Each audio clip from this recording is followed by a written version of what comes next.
Em diversos casos, baixamos arquivos de lugares que não conhecemos e confiamos, e sempre ficamos na dúvida, será que tem vírus? Mas então lembramos, o antivírus está aí para isso, não é mesmo? E cegos por essa confiança, vamos lá e clicamos. Do nada, tudo começa a ficar mais lento, parando de funcionar, e de repente...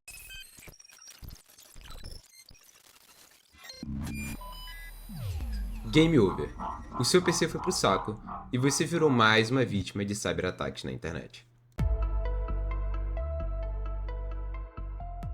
Essas situações são mais comuns do que você imagina. Na verdade, é muito comum você se encontrar em situações onde você não sabe se um arquivo contém ou não vírus e você vai lá e executa ele da mesma forma porque você precisa dele. E nesse tutorial eu vou te ensinar, seja você um mestre em TI ou simplesmente uma pessoa que acabou de comprar um computador e não tem nem muito conhecimento sobre programação, nada no geral, um leigo completo, eu vou te ajudar a entender tudo isso de forma simples, rápida, e eu te garanto que pelo menos um desses métodos você vai começar a utilizar na sua vida quando você estiver suspeitando se um arquivo é ou não malicioso. E quando se trata de malware, vírus de computador, é melhor se prevenir do que remediar, porque é muito difícil você saber de fato se o seu computador foi descontaminado ou não. Muitas das vezes você precisa formatar todo o seu computador para ter uma certa certeza de que ele foi descontaminado. Também é importante lembrar que mesmo formatando ele, existem vírus como, por exemplo, o rootkits, que são desenvolvidos às vezes por grupo de autoconhecimento técnico, financiado por agências governamentais ou até mesmo grupos terroristas. Então, o importante aqui é você evitar executar um arquivo ou um programa que possa ter vírus, ou executá-lo, que é o que a gente vai mostrar mais pra frente, em ambientes seguros, onde a chance de você ser contaminado executando ele ali dentro é mínima. Antes de tudo, eu gostaria de agradecer o feedback que eu tô tendo de vocês. O meu canal é muito recente, criei ele mal tem um mês, e eu já estou chegando a 500 inscritos, já tenho mais de 10 mil visualizações, e tudo isso é graças a vocês. Eu tenho recebido muito feedbacks positivos e que tem me encorajado muito a continuar produzindo esse tipo de conteúdo.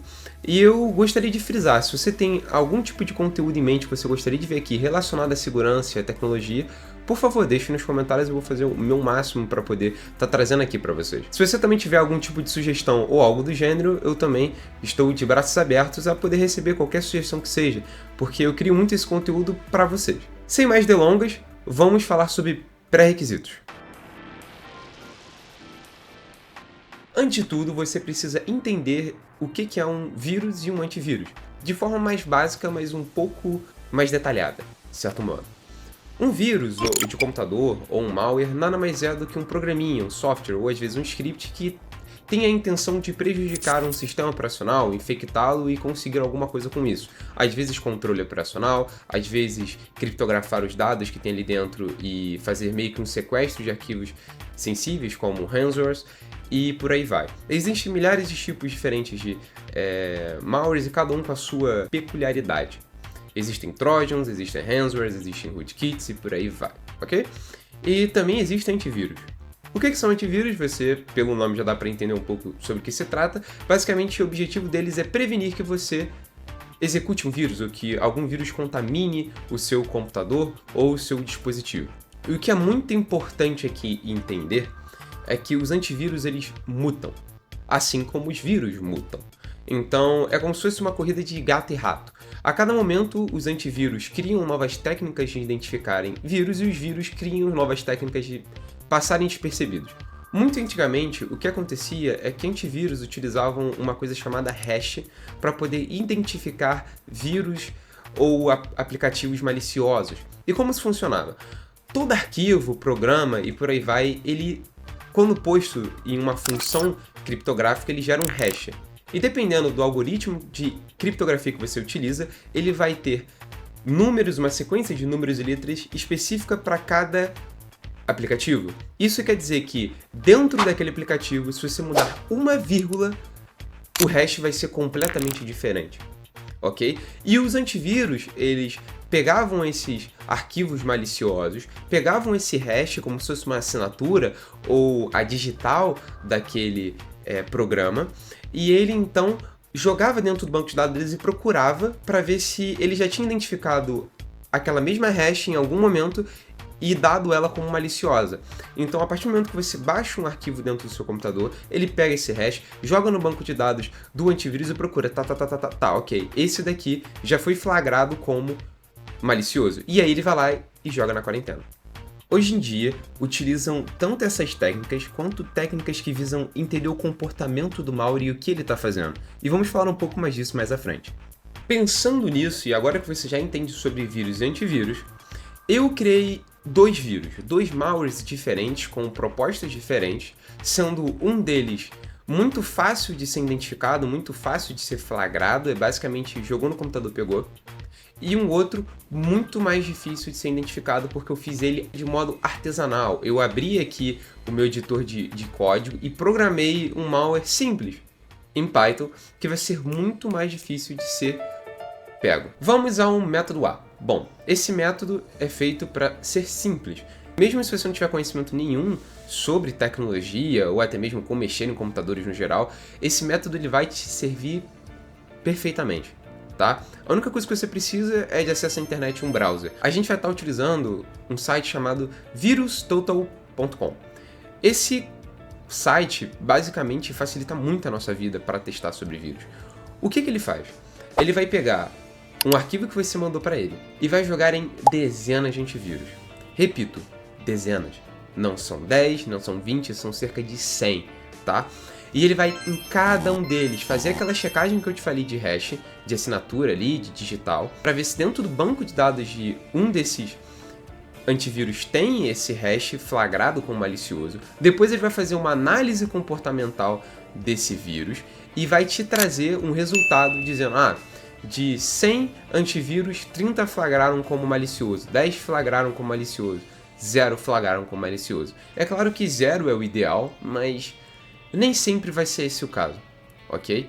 Nem sempre vai ser esse o caso. Pra gente fazer isso é muito simples. Eu vou fazer com uma breve demonstração. É legal você brincar um pouco, você ver um pouco, mas é muito simples. Você vai clicar lá, virustotal.com, jogar o seu arquivo de desejo e esperar para ele trazer o resultado, e aí você analisa o resultado. Vamos agora aqui exemplificar, ok? Com o vírus total aberto no meu Kali Linux, se você não sabe o que é Kali Linux, está na dúvida no que é, no vídeo onde eu te mostro como proteger sua senha e por que é importante você escolher uma senha segura, eu falo um pouco sobre o Kali Linux e sobre as ferramentas que tem lá dentro. Se você quiser saber um pouco mais sobre isso, eu te aconselho ir lá. Mas bom, aqui usando o Kali, eu criei um malware muito simples que basicamente estabelece uma conexão entre o meu computador e o computador da vítima, ok? Na tentativa de eu controlar ele completamente, perfeito? Com ele aqui, eu vou jogar ele no VirusTotal, lembrando que o VirusTotal ele não funciona só para programa executável, você pode jogar imagem, arquivo, até mesmo URL e coisas do gênero, você joga lá e ele vai analisar utilizando esses antivírus. Eu vou estar jogando agora aqui esse reverse.exe, que é o malware que criei, ok? E como nós podemos ver, eu vou dar uma acelerada aqui nos resultados, você pode ver que a grande maioria dos antivírus deram como malicioso. E se nós quisermos ir um pouco mais a fundo, nós vamos ver que eles até identificam que tipo de vírus eu criei usando ali o Metasploit como exemplo, que foi realmente a ferramenta que eu utilizei.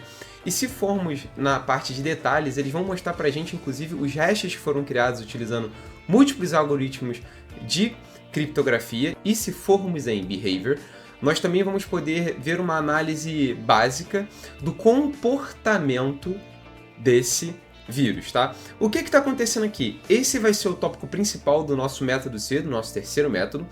E bom, basicamente ele está analisando o comportamento do artefato que nós fizemos o upload e trazendo informações, como por exemplo, o que ele chamou, o que ele fez, em detalhes mais simples. No método 3 a gente vai explorar um pouco mais esse conceito com métodos um pouco mais detalhados do que está acontecendo. Ok? E bom, agora que a gente já viu que o nosso primeiro malware ele foi flagrado sem nenhum tipo de dificuldade como malicioso, nós vamos aqui tentar agora o nosso segundo malware, tá? Como eu vou repetir o que eu disse, eu fiz ele de forma artesanal, ou seja, eu codei ele com minhas próprias palavras ali, meus próprios códigos, e por isso ele é mais difícil de ser detectado, porque, como eu disse, ele vai gerar um hash único, um hash diferente, ok? E os comportamentos dele serão diferentes desse que eu acabei de te mostrar. O comportamento dele é o seguinte, ele vai entrar dentro da pasta de documentos do usuário e vai encriptar todos os documentos e pedir uma chave para que você possa ter aquele documento de volta. Esse malware é comumente chamado de ransomware. E é comum você ver, por exemplo, emissoras de TV sendo infectadas com ransomware e tendo seus arquivos sequestrados, ok? Agora, para fins de ilustração, eu vou estar rodando aqui na própria máquina, ok? O antivírus do Windows, para te mostrar que o antivírus do Windows não vai pegar ele. Após um tempo, nós vemos que está tudo em conformidade e o antivírus está dizendo para a gente, está seguro, pode prosseguir utilizando o seu computador normalmente, nenhum vírus foi detectado. Agora eu vou entrar nas minhas pastas de documentos e vou abrir os documentos para você ver mais ou menos o conteúdo de cada um deles, ok? Após mostrar um pouco para vocês o conteúdo, eu vou executar o arquivo malicioso. Após um tempo, pronto, nós executamos, ele vai pedir uma chave, vai informar para a gente que tudo foi corrompido, e se nós analisarmos agora os arquivos, vamos poder ver que eles estão encriptados, e que se nós abrirmos eles, vai estar tudo codificado, a gente não vai conseguir ler, vai estar ilegível. Isso funciona para qualquer tipo de arquivo, não é só .txt, ok? Qualquer arquivo vai ser encriptado na hora, e, bom, boa sorte tentando achar a senha. Como eu já sei a senha, eu vou simplesmente digitar ela e pronto, os arquivos voltaram ao normal, então um ransomware funcional, ok? Agora nós vamos pegar ele e jogar no VirusTotal. Vamos abrir aqui o VirusTotal e vamos fazer o upload desse malware. Alguns antivírus conseguiram detectar que é um malware, embora alguns são mais falso positivo do que qualquer coisa, eles só acham que o comportamento é suspeito, eles não têm certeza. Nós podemos ver que, por exemplo, alguns antivírus confiáveis acharam ali aquilo ali duvidoso, ok? Se nós formos em Behavior, a gente pode ver que tem algo de interessante ali. Se nós descermos um pouquinho a página, a gente pode ver que ele informa pra gente que nós estamos criando e deletando arquivos, o que é um pouco estranho, porque dependendo do programa que você vai utilizar, vamos supor aqui que seja um PDF, você baixou um PDF ou uma imagem, é um tanto estranho a imagem baixar um arquivo, ou deletar um arquivo, ou modificar um arquivo. É um pouco estranho, porque ela só é uma imagem, ou só é um PDF. Não era para isso estar acontecendo. Então aqui você consegue entender um pouco sobre o funcionamento do artefato e você consegue tirar sua conclusão se é maligno ou não.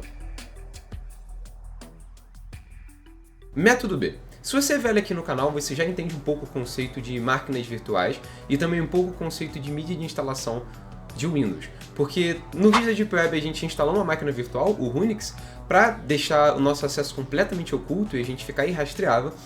E no vídeo de como basicamente hackear qualquer máquina Windows, se você tiver acesso a ela localmente, nós utilizamos a mídia de instalação do Windows para poder invadir uma máquina e trocar sua senha. Nesse vídeo, o que a gente vai fazer é juntar um pouco dos dois. A gente vai pegar uma máquina virtual rodando o Windows, ok? E vamos jogar o vírus ali dentro. Um conceito interessante sobre máquina virtual é que é muito difícil de alguém conseguir escapar dela. Vírus, nas suas grandes maiorias, eles já são pré-programados. Eles seguem uma linha de comando, eles seguem uma forma de hackear. E a não ser que eles consigam acesso à sua máquina remotamente, e mesmo se conseguirem, geralmente não vão tentar sair daquela máquina. Por quê? Porque dá muito trabalho. É muito difícil. Inclusive, é bem raro conseguirem exploits para conseguir escapar da sua máquina virtual, ok? É muito difícil, muito complicado e geralmente vai depender muito de erro humano, ou seja, de você ter deixado ali dentro da máquina virtual alguma informação relevante que vai deixar o cara conseguir te afetar de alguma forma, tá? E se você tirar a internet da sua máquina virtual, você ir lá e tirar completamente a internet, vai ser quase impossível ele conseguir te afetar de alguma maneira. Então vamos supor que você queira baixar um PDF ou uma imagem que você não confia muito, tá? Você não confia muito naquilo ali. Em vez de você executar no seu computador, você vai executar numa máquina virtual Windows, sem qualquer acesso à internet. Dessa forma, por pior que seja o vírus, a chance de você ser infectado é mínima, é rara. Ok? É muito difícil. Então vamos ao tutorial. Eu já te ensinei, né, nas últimas vezes, como você baixa o VirtualBox, como você baixa a mídia de instalação do Windows, então eu vou estar deixando só o link aqui. É muito simples você baixar e instalar o VirtualBox. A mídia de instalação de Windows, a gente tem uma leve divergência, então eu vou estar rodando aqui o tutorial com vocês, mas é muito simples. Você vai abrir a mídia de instalação do Windows, vai esperar um pouquinho de tempo, você vai pedir para gerar um arquivo ali, né, um arquivo de instalação, você não quer atualizar a sua máquina, você quer gerar um arquivo de uma mídia de instalação, e aí você vai selecionar arquivo ISO, não USB, tá? Essa é a diferença do vídeo que eu fiz anterior. Você vai selecionar arquivo ISO. Com o VirtualBox já instalado, muito simples de instalar, você clica em novo para criar uma nova máquina, você bota ali o nome que você quer, eu vou botar Windows 10, você seleciona ali o arquivo ISO, e é o arquivo que você acabou de pegar da mídia de instalação. Você continua ali com os passos, tá? Seleciona quanto de RAM você quer, quanto de HD você quer, seleciona tudo bonitinho, dá Next e no final você só vai precisar executar ali, né, iniciar a máquina e seguir o passo a passo que seria convencional de qualquer máquina no Windows. Seria como se você estivesse botando pela primeira vez o seu notebook com Windows instalado. Beleza? Depois é muito simples, com a máquina virtual ali na mão, é só literalmente você jogar o arquivo ali para dentro, você pode arrastar e soltar para dentro da máquina, você pode baixar diretamente daquela máquina, enfim, existem milhares de formas de você poder ali estar executando dentro daquela máquina, e é o que eu digo, se você não quer que nada aconteça com a sua máquina, desabilita o Wi-Fi dela e vai dar tudo certo, beleza? Último método, terceiro método, método C. Bom, eu perdi um pouco de tempo aqui nesse método porque eu tava pensando se eu ia trazer ele ou não. O vídeo já tá um pouco comprido, muito maior do que os vídeos que eu costumo postar. E o método que eu vou trazer aqui, embora ele seja mais fácil e rápido, ele é um tanto quanto complexo em questão de como utilizar, ok? O método que eu vou estar mostrando aqui de forma breve, eu vou tratar isso aqui como se fosse um método bônus, ok? Porque ele é uma ferramenta incrível, fantástica, que você só precisa basicamente também de um navegador para rodar, mas ela, além de poder te custar uma grana, se você quiser procurar por features mais premium mesmo, ele também exige um pouco de conhecimento que muitos de vocês podem não ter, tá? A ferramenta que eu vou estar mostrando aqui se chama AnyRun. AnyRun nada mais é do que um website, né? Fornece um serviço no qual você bota um artefato ali dentro, um malware, ou um arquivo que você suspeita que seja um malware, e ele faz muito parecido com o VirusTotal na questão de behavior, só que em detalhe.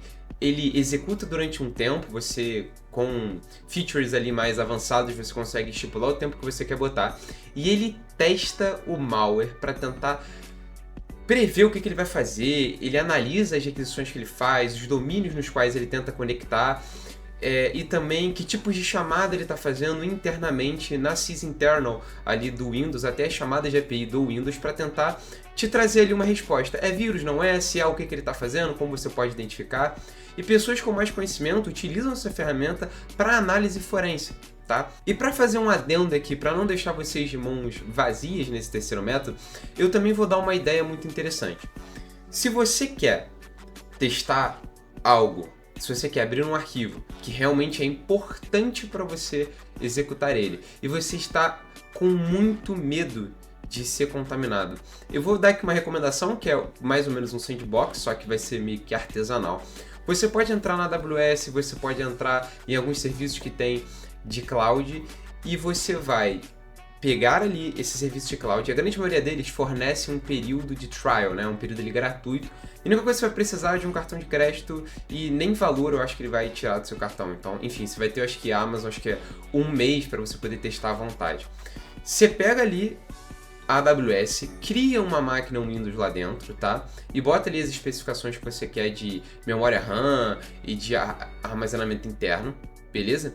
E você tenta executar o arquivo ali dentro. Se alguma coisa acontecer, relaxa, o servidor não é seu, o servidor é na AWS, você não está correndo nenhum risco, então tanto faz se vai dar problema ou não, tá?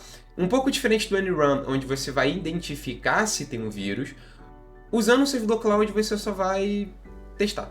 E se tiver ou não tiver, tanto faz, não vai te afetar de modo algum. Beleza? Para finalizar, eu gostaria de novamente agradecer a todos que permaneceram até aqui. Se você gostou do conteúdo, você quer mais ver desse conteúdo, dá um like, deixa um comentário de coisas que você gostaria que eu mudasse ou que eu comentasse em vídeos futuros, tá? E é claro, tudo isso aqui é só minha opinião como técnico de segurança ofensiva, né, como profissional de segurança ofensiva. Embora a minha especialidade não seja em análise forense nem desenvolvimento de malware, eu tenho um conhecimento aí por já trabalhar em segurança há alguns anos, e por conta disso eu já sofri um pouco com esse tipo de situação, onde eu quero baixar alguma coisa e eu não sei se tem vírus ou não. E esses são os métodos que eu sempre uso. Então eu não estou mostrando para você coisas que eu nunca usei. Eu já usei o NRun, eu tenho uma máquina virtual, inclusive as demonstrações foram feitas aqui no canal, foram em cima dessa máquina virtual. Eu utilizo o VirusTotal basicamente para qualquer coisa que eu tenha o mínimo de dúvidas se vale ou não a pena executar. E novamente, minha opinião, se você discorda, deixa nos comentários. Toda e qualquer crítica construtiva sempre é muito bom de eu saber, beleza? Então, boa sorte e eu espero que esse vídeo tenha te ajudado para que você nunca seja infectado por ninguém.